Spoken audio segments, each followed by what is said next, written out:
पिछले एपिसोड में वांग को अचानक से कुछ हो गया था और वो वहीं पर बेहोश हो गया। अब इसलिए हम देखता है कि वह इस बात से काफी परेशान होता है और इसलिए उसे कुछ भी समझ में नहीं आता कि अचानक से क्या हो गया। तभी टियान में कहता है कि बहुत अजीब बात है कि इसके बॉडी में कोई भी प्रॉब्लम नहीं है और इसलिए कहीं ऐसा तो नहीं है कि इसके इसमें कोई प्रॉब्लम हो गई। तब इसके बारे में सुनकर युवाओं को एक चीज के बारे में याद आने लगता है और फिर कहता है कि टीचर ने कहा था कि वांग इसमें कोई सीक्रेट स्टोन है।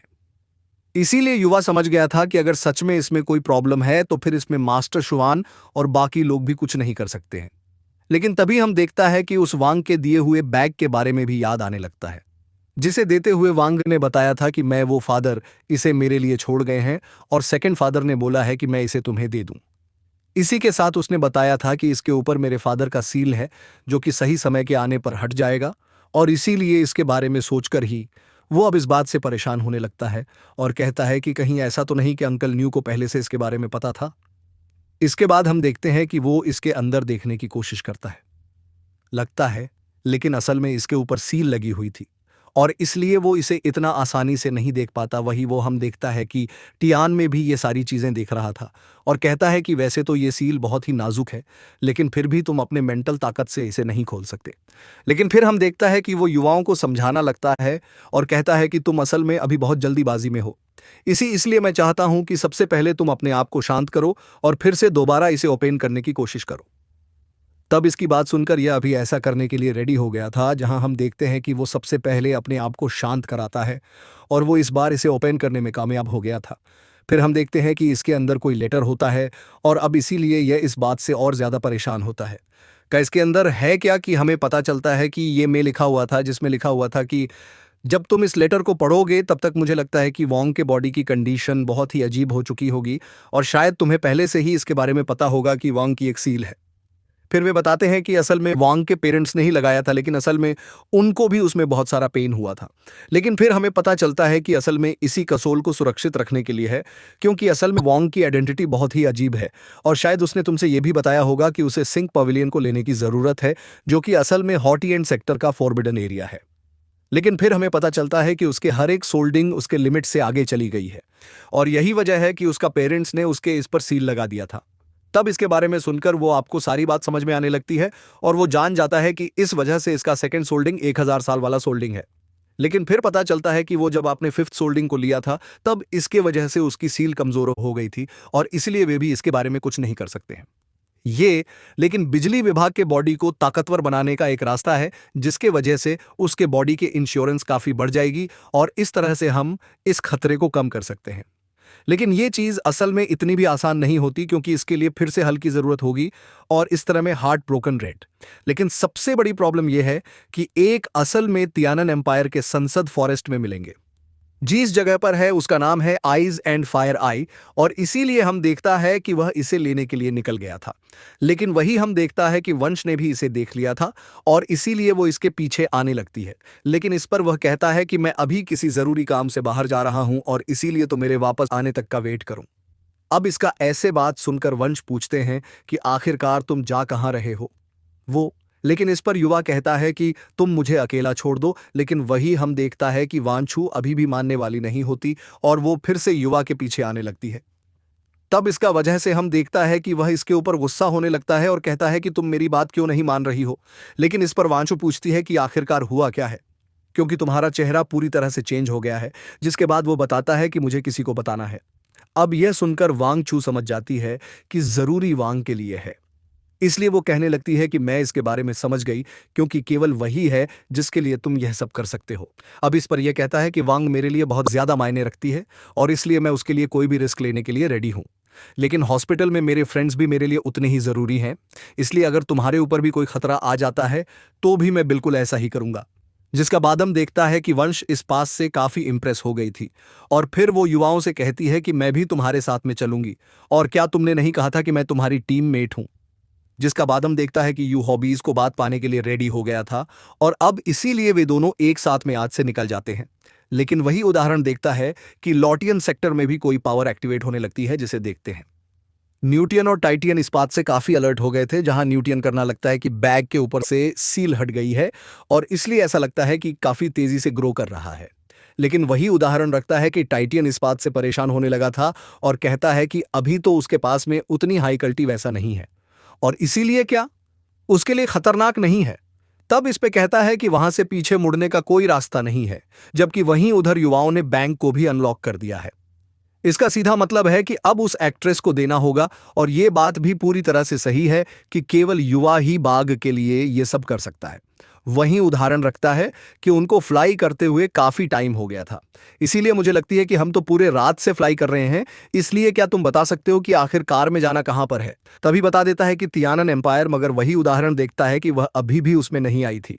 इसलिए सभी लोग इसके बारे में सोचकर काफी परेशान होते हैं और वही बेकार लगता है कि आखिरकार हुआ इस टाइम गया कहां पर है। कभी हम देखता है किसी और भागते हुए पास में आती है और बताती है कि मुझे सिविक सिटी गार्ड से इसके बारे में पता चला और यूहा हॉस्पिटल में टाउन से बाहर गया हुआ है और इसके अलावा उसके साथ में वंश यूवी थी। वहीं उद्धवराम देखता है कि अब वे दोनों काफी दूर आ गए थे, जहां परिवार कहता है कि अब हम टियानो एम्पायर में एंटर करने वाले हैं, मगर तभी हम देखता है कि वहां के गार्ड्स ने भी इनको देख लिया था और इसलिए वे तुरंत इनके पीछे आनंद नहीं है। पढ़ते हैं तभी इनकी कैप्टन इससे करने लगती है कि तुम तियानु ने एम्पायर में एंटर किए हो, इसीलिए मैं चाहती हूं कि जल्दी से तुम यहां पर लाइन करो ताकि हम तुम्हारा आइडेंटिटी के बारे में चेक कर सके। लेकिन इसे देखते ही वह पसंद था कि ये तो असल में डूसू है और ये तो असल में तियानु ने एम्पायर से है कि हमें पता चलता है कि बॉस हमें पहले जंगल में इनकी मुलाकात हुई थी। तभी हम देखते हैं कि जो इनको निपटाने के लिए जाना रखती है, फिर हम देखते हैं कि उसने अपने मेंटल पावर का यूज करके इनको रोक दिया था। फिर वो इसे कहता है कि तुम हमें रुकने के लिए बिल्कुल भी कोशिश मत करना, नहीं तो फिर इसका अंजाम बहुत ही बुरा होगा। मगर वही हम देखते हैं कि वेना इस आवाज को पहचान गई थी और इसके लिए वो भी सोचने लगती है कि क्या ये युवा है। कभी इसका आदमी कहता है कि क्या हमें आउटपुट पे इसके बारे में बता देना चाहिए ताकि वे सामने से इनको रोक सके, लेकिन इस पर कहते हैं कि इसकी कोई जरूरत नहीं है क्योंकि ये तो असल में फ्रेंड है जिसने कि हमारी हेल्प की थी। लेकिन वही उदाहरण देखता है कि वे दोनों फॉरेस्ट में आ गए थे, जहां पर वह अपने मैप को भी निकाल लेता है और कहता है कि हमें इसके बिल्कुल सेंटर में जाना है। लेकिन तभी वांछित पूछते हैं, क्या तुमने नोटिस किया कि यहाँ का आसमान बहुत ज्यादा डार्क हो रहा है। जिसका बाद हम देखता है कि वह भी अपना मेंटल डिटेक्शन का यूज करने के लिए रेडी हो गया था और फिर उनको पता चलता है कि तो बहुत ही टॉक्सिक है। इसके बाद फिर से चेक करने पर पता चलता है कि तो पूरी तरह से मियाज़मा से भरी हुई है और इसीलिए यू से काफी परेशान हो गया था। तभी माँ ईएनएम क्यों कहती है कि अभी भी हम फॉरेस्ट से बाहर है। इसीलिए मुझे लगता है कि अगर हमने इसके अंदर एंटर करने का भी कोशिश किया तो हम तो बहुत ही आसानी से इसके अंदर मारे जाएंगे। तब इस पर यह भी कहने लगता है कि वैसे तो अल्टीमेट में पनिश की कमजोरी है, लेकिन फिर भी मियाजबा असल में बहुत ही ज्यादा है और इसीलिए मेरी सोल भी इसे सपोर्ट नहीं कर सकती। लेकिन तभी कहती है कि हम इसके लिए एक रिस्की तरीके का यूज कर सकते हैं और फिर हम देखते हैं कि वे दोनों यहां से आगे जाने लगे थे। लेकिन अब यहाँ के नज़ारे को देख युवाओं को भी समझ में आ गया था कि यहाँ का खतरा बहुत ही ज्यादा है और इसीलिए वो पूछता है कि क्या तुम शेयर होके तुम मैजिक मॉल पर नहीं जाओगी। तब इस पर वंशियां पूछते हैं कि तुम्हारे बारे में क्या है, जिसके बाद ये कहता है कि मैं उसे खोने के बारे में सोचकर परेशान हूं क्योंकि मुझे पता है कि उसके बाद मेरे साथ में क्या होगा। और फिर वह कहता है कि उसके बिना तो मेरी पूरी दुनिया ही खत्म हो जाएगी और मेरे दिल में कोई भी लाइफ नहीं बचेगी।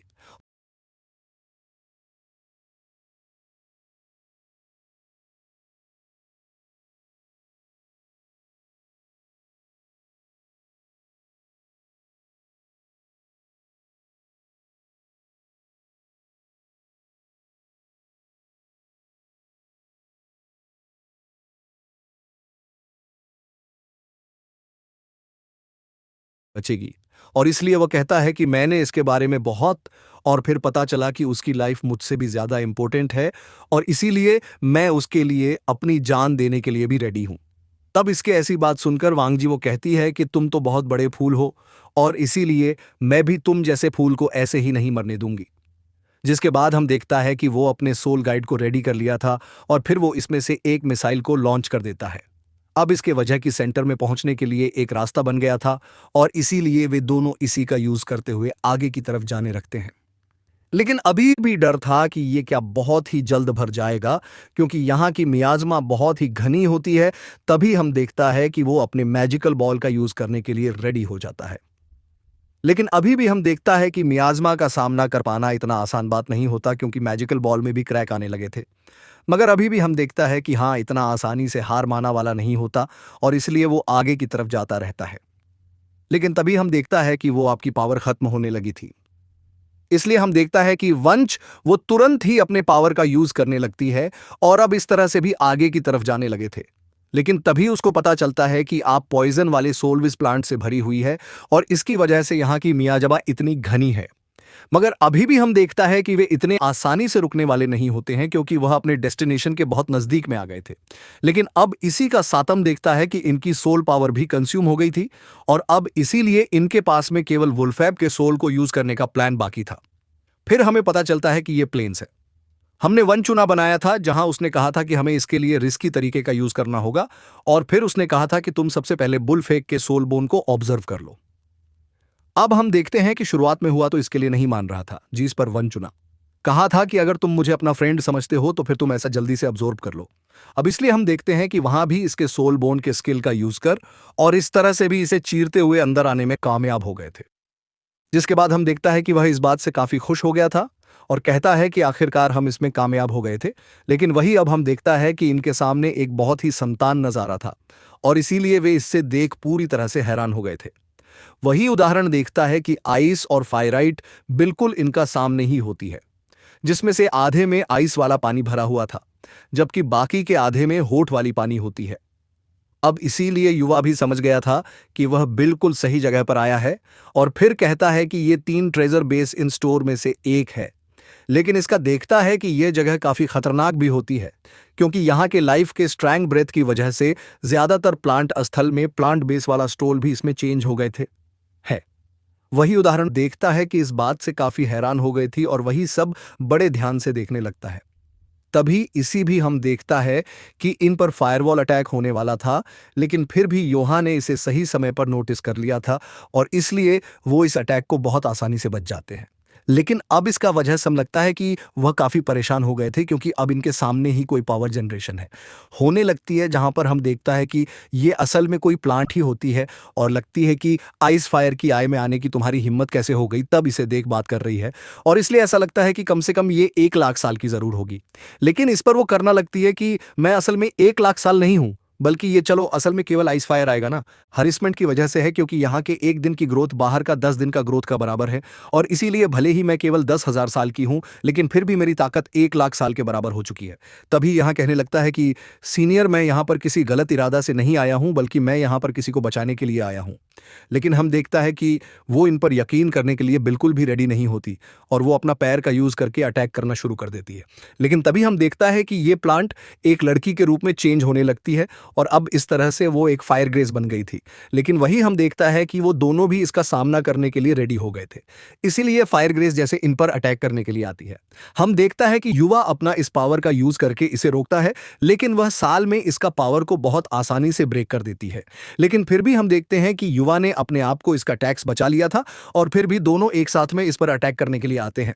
लेकिन हम देखते हैं कि फायर गर्ल भी अपने आप को बहुत आसानी से बचा लेती है और इसी के साथ उसने इन पर अटैक भी कर दिया था। लेकिन अभी भी हमने लगता है कि वो इतना आसानी से हार मानने वाले नहीं होते, इसलिए यूं हॉ ने अपने सोल गाइड वेपन का यूज करके इस पर अटैक कर दिया था। जहां पर हम देखता है कि उसके बॉडी के कई टुकड़े हो जाते हैं, लेकिन तभी हम देखता है कि उसकी बॉडी फिर से अपने आप ही रेगेनेरते हो जाती है। इसीलिए से काफी परेशान हो गई थी और वो जान जाती है कि इस तरह से इतना आसान नहीं है। लेकिन वही उदाहरण देख कि फायर गर्ल काफी गुस्सा हो गई थी और अब इसलिए वो फिर से अपना पावर का यूज करके इन पर अटैक करने के लिए रेडी होने लगती है। मगर अभी भी हम देखते हैं कि वो इतना आसानी से हार मानने वाले नहीं होते और इसलिए वे फिर से अपना पावर का यूज करके अटैक करने के लिए चले जाते हैं। लेकिन वही हम देखते हैं कि फायर गर्ल की पावर भी इनसे ज्यादा कम नहीं होती और इसलिए हम देखते हैं कि वो अकेले इनके ऊपर भारी पड़ रही थी। जी, लेकिन अभी भी हम देखते हैं कि वह इतना आसानी से हार मानने वाले नहीं होते और ये लगता है कि इसके पास में बहुत ही हाई टेम्परेचर है और यही वजह है कि हम इसको साथ में क्लोज रेंज वाली फाइट नहीं कर सकते। अब इसलिए हम देखता है कि वह स्नोगल के पावर का यूज करके इसके टेम्परेचर को कम करने का डिसाइड करता है और फिर उसके बाद में इसके साथ में फाइट करेंगे। जिसके बाद हम देखते हैं कि स्नोगल भी इसके लिए पूरी तरह से रेडी हो गई थी और अब इसीलिए वो अपने आइस पावर का यूज करके इसे रोकने लगते हैं। जिसका बाद हम देखते हैं कि फायर ड्रोन अब इसके सामने थोड़ी सी कमजोर पड़ने लगती है और कहती है कि आइस प्रेस तो सच में काफी पावरफुल है। इसका बाद हम देखते हैं कि अब इसका वेपन भी फ्रिज होने लगा था, इसीलिए वांगचू को इस पर अटैक करने के लिए बहुत अच्छा चांस मिल जाता है और फिर हम देखता है कि वो तुरंत के लिए इस पर अटैक भी कर देती है। लेकिन अभी भी हम देखता है कि उसकी फिल्म पहले से और ज्यादा ताकतवर हो गई थी और इसीलिए यह इस बात से काफी हैरान होता है। तो क्या आपको लगता है कि वह फायर गर्ल को हराने में कामयाब हो पाएगा? इसके बारे में कमेंट करके जरूर बताना, और अगर आप इसके अगले एपिसोड के लिए भी एक्साइटेड हो तो इस वीडियो को लाइक और इस पर यह कमेंट जरूर करना।